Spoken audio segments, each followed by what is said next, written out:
तो अब इसका मतलब क्या हुआ जनाब कि 4 टेबल हमने बनाने हैं अपना डाटा मॉडल अचीव करने के लिए। सो इसका मतलब क्या हुआ, इसका मतलब ये हुआ कि मेरे पास एक टेबल बनेगा फैक्ट का ट्रांजैक्शन वाला, ठीक है जी। एक मेरे पास बनेगा ये प्रोडक्ट का टेबल, ये मेरा बनेगा कस्टमर का टेबल, ये मेरा बनेगा स्टोर का टेबल, और एक मेरे पास डेट का टेबल भी बने। तो 4 डायमेंशनें हो गई और एक मेरे पास फैक्ट का टेबल हो गया, जो मेरी अंडरस्टैंडिंग है, ठीक है जी। ये शक्ल बनेगी इसका मतलब फाइनली, ठीक हो गया। तो अब हम चलते हैं पावर क्वेरी के अंदर और अब हम ये काम शुरू करते हैं।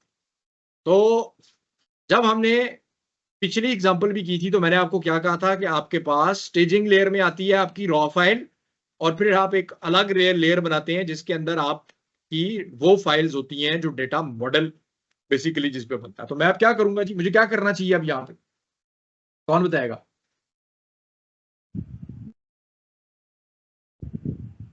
रेफरेंस करना है। रेफरेंस करूंगा सबसे पहले इसी को, ठीक है। और मैंने एक कॉपी बना ली, इस कॉपी को मैं प्लेस करूंगा एक न्यू ग्रुप बना के डेटा मॉडल के ग्रुप में, ठीक हो गया जी। और इसको मैं रीनेम कर दूंगा कि मैंने अब पहले डायमेंशन कौन सी बनानी है। सबसे पहले हम बनाएंगे कस्टमर की डायमेंशन, कस्टमर्स। तो मेरे पास कस्टमर में कौन कौन से हैं जी attributes, customer ID, customer name, customer segment. तो इसका मतलब क्या हुआ कि कस्टमर आईडी सेलेक्ट करूंगा कंट्रोल दबा के, कस्टमर नेम, कस्टमर सेगमेंट, ये 3 कॉलम मुझे सिर्फ चाहिए। I don't require the other columns इस टेबल में। यही समझ में आती है बात? तो इन 3 को सिलेक्ट करूंगा, रिमूव कॉलम्स में जाके रिमूव अदर कॉलम्स करूंगा तो बाकी सारे उड़ जाएंगे, ये 3 रह जाएंगे। लो जी, ठीक हो गया। यहां तक कर लें तो प्लीज मुझे बता दें हमने ये क्या किया कि हमने कस्टमर का टेबल जो है ये बना, ठीक है जी। यहां तक सारे पहुंच गए हैं, सब लोग यहां पे साथ हैं, मेरे साथ हैं कि नहीं? इस स्टेप तक पहुंच गए सारे? यस एक सेकंड वो कॉलम्स दिखा दे मैं अगर। Yes sir. कस्टमर का टेबल बनाया हमने, customer ID, customer name, customer segment, ठीक हो गया जी। और मैंने अब क्या किया, कॉलम प्रोफाइलिंग को जाके एंटायर डेटा सेट पे कर दिया और मैंने जाके व्यू कॉलम डिस्ट्रीब्यूशन को ऑन कर दिया, ठीक हो गया जी। अच्छा, अब हमारे पास डायमेंशन की कंडीशन जो थी उसमें सबसे इंपॉर्टेंट कंडीशन क्या थी जो मैंने बताई थी आपको डायमेंशन के टेबल में? क्या है जी डायमेंशन के टेबल की सबसे इंपॉर्टेंट कंडीशन? प्राइमरी की। इसके अंदर एटलीस्ट एक कॉलम होना चाहिए जो कि प्राइमरी की को रिप्रेजेंट करे, यही कहा था। सो अब यहां पर प्राइमरी की नहीं है बिकॉज क्योंकि हम एक ट्रांजैक्शनल इंफॉर्मेशन वाले पूरा हमारे पास जो डंप था इंफॉर्मेशन का हमने वहां से किया। सो हमने अभी इसमें से हमने प्राइमरी की बनानी है किसी कॉलम की। आपको यहां पर ये डेटा देखकर क्या लग रहा है कि किस कॉलम के अंदर सबसे ज्यादा आपके पास डिस्टिंक्ट वैल्यूज पड़ी हुई है? इन तीनों में से किस में सबसे ज्यादा लग रही है? Customer ID sir. Customer ID में 2703 है, ठीक है। उसके बाद कस्टमर नेम में है 2702 और कस्टमर सेगमेंट तो खैर उसमें तो 4 है सिर्फ।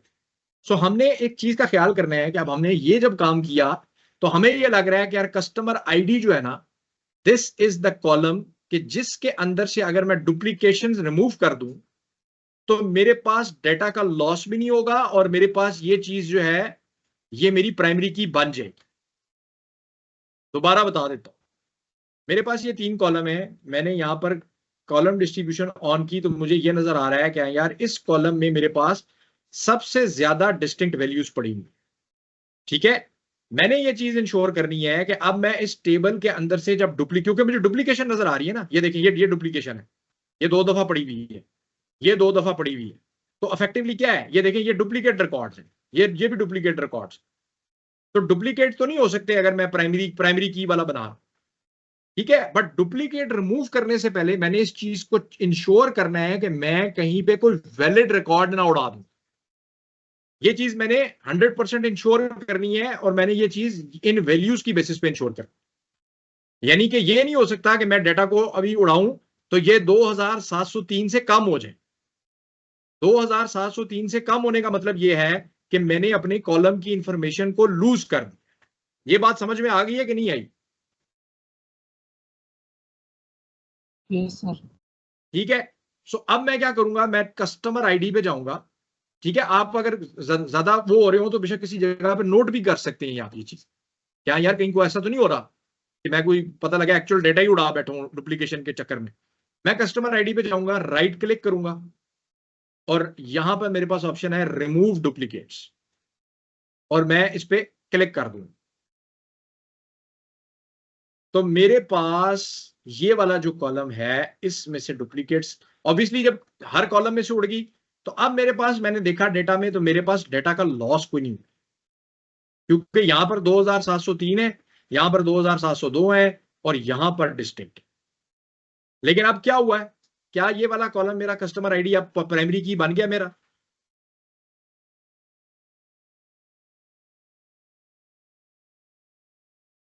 बताएं जी, क्यों बन यस गया? सर। क्योंकि अब ये Yes, sir, डिस्टिंक्ट भी distinct. और यूनिक सेम है। यानी इसका मतलब है कि ये अब 2867 जो 2867 जो मेरे पास ये यहां पर की है, ये यही है यहां पर, इसके बाद ये यहां पर नहीं है। अच्छा जी, मेरा सवाल जो था इनिशियल वो ये था कि क्या ये 2703 डिस्टिंक्ट और 2702 डिस्टिंक्ट, इसके बारे में कौन बताएगा मुझे? जी खुरम साहब, आपका सवाल है तो पूछें। सर सवाल नहीं है, आंसर करना था। करें करें। मेरी अंडरस्टैंडिंग के हिसाब से एक कस्टमर नेम पे दो कस्टमर आईडी है, जिसकी वजह से वो 2703 और 2702 आ रहे हो। ठीक है, यानी इसका क्या मतलब हुआ इन आसान अल्फाज? एक इसका मतलब ये कस- हुआ कि भाई कोई दो कस्टमर एक ही नाम के, यही मतलब हुआ ना इसका? जी सर। ठीक है, सो अब अगर मैं आपको कहूं कि अगर मैंने वो कस्टमर तलाश करना है तो मैं कैसे तलाश कर सकता हूं? वो हम इस तरह तलाश करेंगे कि हम यहां पे जाएंगे, ठीक है, और हम यहां पे जाके, सॉरी, हम यहां पे नहीं, इधर जाएंगे, कॉलम प्रोफाइल में जाएंगे। ठीक है जी, तो हम यहां पर जाएंगे, जब कॉलम प्रोफाइल में जाएंगे तो यहां पर अगर आप जाके देखें तो ये कस्टमर है भाईजान लुइस शेफर के नाम से, जिनके 2 रिकॉर्ड नजर आ रहे हैं, सबको नजर आ रहे हैं, ये देखिए। जी सर। ठीक है, सो इट मींस कि यहां पर लुइस शेफर नाम का कस्टमर है जिसके 2 रिकॉर्ड हैं। उसको मैं फर्दर जाके देखना चाहूं तो मैं यहां पर जाऊंगा और मैं यहां पे सर्च करूंगा इस नाम का, तो यहां पर वो मुझे नहीं दिखा रहा, क्योंकि कई सर्च में वो सारी रिकॉर्ड नहीं दिखाता। मैं टेक्स्ट फिल्टर्स में जाऊंगा, ठीक है, इक्वल्स करूंगा, और मैं यहां पे लिखूंगा नाम लुइस शेफर और ओके करूंगा, तो ये देखिए, ये कस्टमर है जे के एक ही नाम के 2 कस्टमर। क्लियर हो गया? मैंने आपको कहा था कोई भी जुबानी जमा खर्च नहीं होगी चीज, आपने हर चीज जाके डेटा की बेसिस पे चेक करनी। ठीक है, और ये स्टेप ऑब्वियसली मैं क्योंकि कर रहा था तो इसको मैंने वापस अनडू करना है, क्योंकि मैंने अब अपना करना है। तो अब मेरे पास ये जो टेबल बना है with customer ID, customer name and customer segment, ये मेरा डायमेंशन का टेबल फाइनल हो गया है कस्टमर का।